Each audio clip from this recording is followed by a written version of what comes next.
আপনার পায়ে ধরি, আপনি আমার সাথে এমন করবেন না। আপনি রুম থেকে বের হয়ে যান। আমি আপনাকে বিয়ে করতে চাইনি।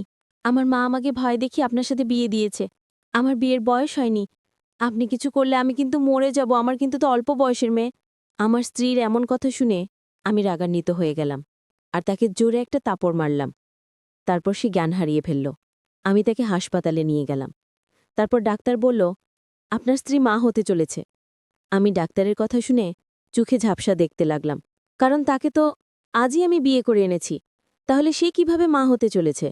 বাকিটা গল্পতেই বলছি। ১৩ বছরের কিশোরী রুভি নিজের সদ্য বিবাহিত স্বামীর জন্য অপেক্ষা করছে বাসর ঘরে বসে। ভয়ে তার গলা শুকিয়ে আছে রীতিমতো। গুন্ডা ছেলের সাথে বিয়ে দিয়েছে তার পরিবার। এসব তার বড় বোন থেকে শুনেছে রুবি। লাল টুকটুকে শাড়ি পরে আছে মেয়েটি।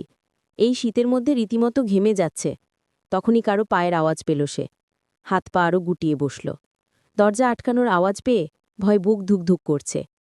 এইভাবে হাত পা লুকিয়ে এসে যে বসে আছো কেন?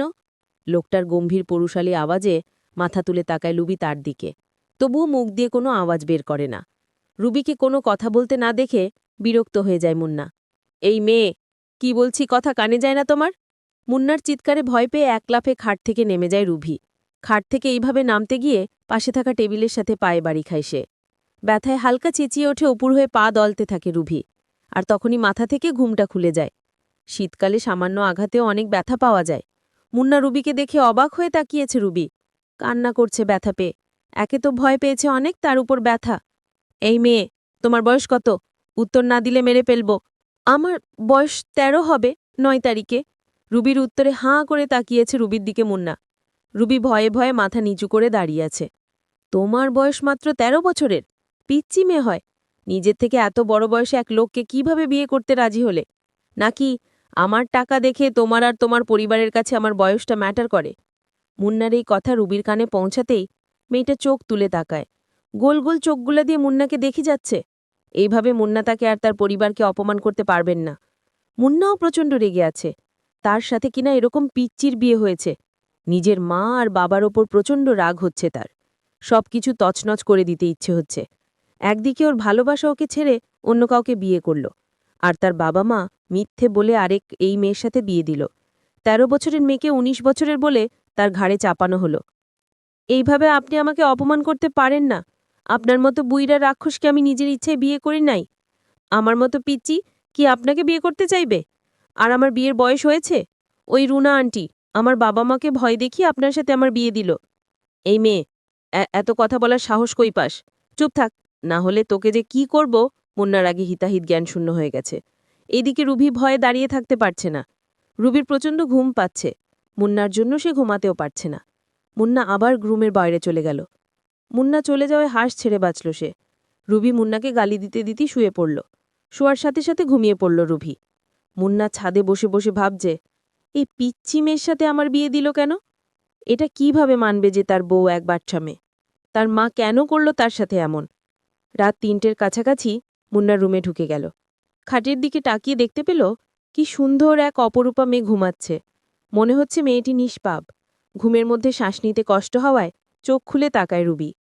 মুন্নাকে দেখে ভয় পেয়ে যায় সে। রুবি বলল, আপনি এখানে কেন? আপনি বাহিরে যান। আমি বাহিরে যাব কেন? তুমি তো আমার ঘরের বউ। দেখুন আমার বয়স কম, আপনি বাহিরে যান। রুবি এখনও বিশ্বাস করতে পারছে না তার সাথে কি হতে যাবে। তবে রুবি এসবের জন্য মোটেও প্রস্তুত না। ভয়ে কান্না করতে লাগল। মুন্নার কাছে রিকোয়েস্টও করতে লাগল, আপনি চলে যান এখান থেকে। আপনার পায়ে পড়ে আপনি চলে যান। মুন্না তখন রাগে ঘর থেকে বের হয়ে গেল। মনে মনে বলল, এভাবে কতদিন বের করে দিবে ঘর থেকে? কাল তোমার দেখার আছে। অন্যদিকে মুন্নার বাবা মা নিজেদের মধ্যে কথা বলছে। তুমি এই কাজটা একদম ঠিক করো নাই হালিমা। এইটুকু একজন মেয়ের সাথে মুন্নার বিয়ে দেওয়া একদম উচিত হয় নাই। এখন পুলিশকে চলে মুন্নার কি হবে ভাবতে পারছো? সামনে ইলেকশন। এখন যদি শোনে নেতা মুন্নার স্ত্রী একজন বয়স কম, তখন কি হবে? দূর রাশেদ, তুমি চিন্তা করো না। রুবির স্কুল থেকে বার্থ সার্টিফিকেট ওর বয়স বাড়িয়ে ১৮ করা হয়েছে। কেউ কিছু জানবে না। আর মুন্না সে সত্যি জানার পর কিভাবে রিয়্যাক্ট করবে আমরা জানি না। ও কি জিনিস তুমি ভুলে গেছ? কিভাবে সাপের বিষাদ কিভাবে ভাঙে তা আমি খুব ভালোভাবে জানি রাশেদ। আর ও তো আমার সন্তান, আমি সব ঠিক সামলাতে পারবো। রুবিকে কেন আমি মুন্নার বউ বানিয়েছি এটা নিশ্চয়ই তোমার অজানা নয়। তোমার পরিকল্পনা তুমি ভালো জানো হালিমা। আজ অবধি আমি কি বুঝতে পেরেছি তোমাকে? মিস্টার রাশেদের কথায় রহস্যজনক হাসি দেয় হালিমা। গুড নাইট রাশেদ, কাল বাকি কথা হবে, এখন ঘুমাও। আর তোমার আদরের ভাগ্নি তো আমার, ও তাই না? ওর কোনো ক্ষতি হবে না। এটাই ভালো, তুমিও জানো রুবি আমার জন্য কি। ওর কিছু হলে বুঝতেই পারছো। শুভরাত্রি গন্যা। রুবির রুম ছেড়ে অন্যদিকে ঘুরে বেঘুরে ঘুমাচ্ছে। রুবির চোখ দিয়ে পানি গড়িয়ে পড়ছে। মেয়েটা কেমন নিশ্চুপ হয়ে আছে। কাঁদতে কাঁদতে এক পর্যায়ে রুবিও ঘুমিয়ে গেল। সকালবেলা 11টা নাগাদ মন্নার ঘুম ভাঙল। সকাল বললে ভুল হবে তার। উঠে নিজের চোখ ডোলে সাইডে রাখা ড্রেসিং টেবিলের দিকে তাকায় সে। আয়নায় তাকিয়ে অবাক হয়ে যায় মন্না। মেয়েটা নিষ্পাপ শিশুর মতো ঘুমাচ্ছে। কিন্তু আমার রাতে তেমন ঘুম হয় না। সবারই ইচ্ছা থাকে এমন একটা রাতের আশায়। কিন্তু আমার কপালে কি যে জুটল, আমার কিছুই ভালো লাগছে না। একদিকে না পাইলাম নিজের ভালোবাসার মানুষকে, অন্যদিকে বিয়ে হওয়ার পরও আমার কপালে সুখ নেই। কারণ ১৩ বছরের মেয়ের কেমন বুদ্ধি থাকবে, বা সেই স্বামীর মর্ম কি করে বুঝবে? আমার দুঃখ কষ্ট সে কি বুঝবে? কক্ষনো না। আমি একটা হতাশার মধ্যে পড়ে গেলাম। আমি এখন কি করব তাই ভাবছি। আমি আমার মায়ের কাছে গিয়ে জিজ্ঞেস করলাম, মা, তুমি এই পিচ্চি মেয়ের সাথে আমাকে কেন বিয়ে দিলে? বিয়ে দেওয়ার আগে আমার মতামতের কথা তোমরা একবারও ভাবলে না? আমার ভালো মন্দ পছন্দ অপছন্দ বলতে কিছু আছে তো? মা তখন উত্তর দিল, তোর মতো এমন বেকার ছেলের কাছে কে বিয়ে দিবে? আমি যা করেছি তোর ভালোর জন্যই করেছি। মেয়েটা ভীষণ সুন্দরী লক্ষ্মী একটা মেয়ে। মায়ের কথা শুনে আমার খুব রাগ হলো। আমি বলেছিলাম, মা, তুমি তোমার বৌমাকে নিয়ে সংসার করো, আমি আজই বাড়ি থেকে চলে যাব। কেন? তোর কি হয়েছে? বৌমাকে পছন্দ হয়নি? পছন্দ হয়েছে, কিন্তু সে তো আমার কথা রাখে না। কি করে যে তোমাকে বুঝাই মা? তুমি আমার কষ্ট বুঝবে না মা। তুমি কি করে ভাবলে একটা অল্প বয়সী মেয়ে স্বামীর মন রক্ষা করতে পারবে? সে তো সংসার কি জিনিস সেটাই ভালো বুঝে না। মা তখন আমাকে সান্ত্বনা দিয়ে বলল, একটু সবুর করো, সব ঠিক হয়ে যাবে। পরের দিন রাতে আমার স্ত্রীর রুমে গেলাম। গিয়ে দেখি কান্না করছে। আমি তাকে ধমক দিয়ে বললাম, এই মেয়ে, কি হয়েছে তোমার? তুমি এভাবে কান্না করছো কেন? তোমাকে কেউ মেরেছে নাকি এমনভাবে কান্না করছো মনে হয় তোমাকে কেউ মেরেছে? একদম চুপ, কোনো কান্না চলবে না। আমি বললাম, রাতে খাবার খেয়ে শুয়ে পড়ো। আমি নিচে শুয়ে পড়লাম। মনে মনে ভাবলাম, মেয়েটা অবশ্য ভদ্র, কিন্তু ও আমাকে ভয় পায়। কিছুদিন গেলে হয়তো সব ঠিক হয়ে যাবে। নিজের মনকে সান্ত্বনা দিলাম নিজেই। পরের দিন সারাদিন বাহিরে ছিলাম। রাতে ঘরে ফিরে দেখলাম আমার শাশুড়ি আম্মা আসলেন। আমি আমার শাশুড়িকে এই প্রথম দেখলাম, কারণ আমার বিয়েটা আমার মা আর শাশুড়ি আম্মা দুজন মিলে গোপনে কাজী এনে করিয়েছিল। কিন্তু আমার মা বুঝতে দেয় নাই যে এটা তোর শাশুড়ি আম্মা। আমি আজ শাশুড়ি আম্মাকে দেখে চমকে উঠলাম। শাশুড়ি আম্মার বয়স খুবই কম। আমার কাছে মনে হচ্ছিল আমার বউ আর শাশুড়ি আম্মা দুই বোন। আসলে বিষয়টা আমার কাছে রহস্যজনক। এটা কি করে সম্ভব? আমি কিছুতেই বিশ্বাস করতে পারছি না এটা আমার শাশুড়ি আম্মা হতে পারে। আমি আমার শাশুড়ি আম্মাকে সালাম করলাম। শাশুড়ি মা বললেন, কেমন কাটছে তোমাদের বিয়ের জীবন? ভালো কাটছে না শাশুড়ি আম্মা? আপনারা কেমন আমার কাছে এই অল্প বয়সী মেয়েকে বিয়ে দিলে? যে সংসার কি জিনিস সেটাই ভালো করে বুঝে না। আর আমারে দেখলে তো আপনার মেয়ে কান্না শুরু করে দেয়। ঠিক আছে বাবা, আমি আমার মেয়েকে আজ বুঝিয়ে সব বলে দেব। রাতে ঘরে শুনতে পেলাম আমার শাশুড়ি আর আমার স্ত্রীর মধ্যে আলাপন।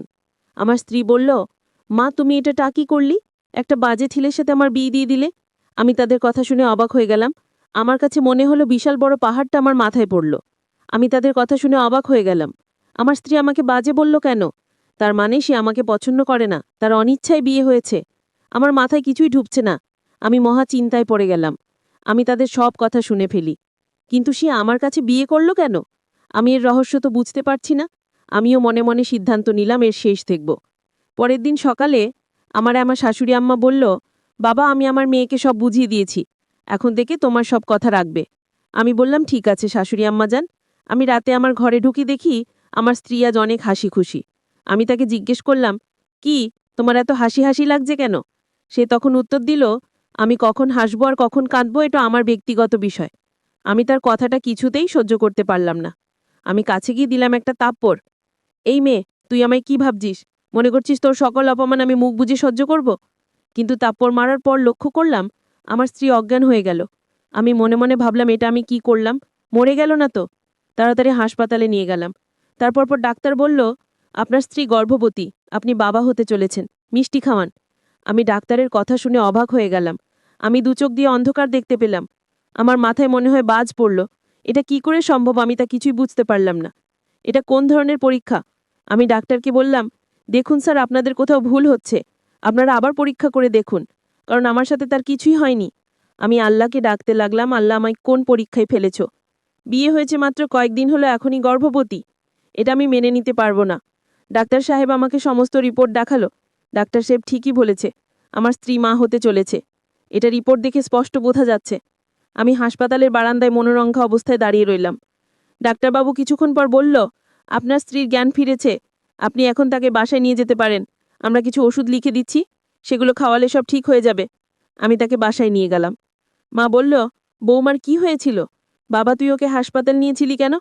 মা, তোমার বৌমা মা হতে চলেছে, তোমাকে আজ একটা খুশির খবর দিলাম।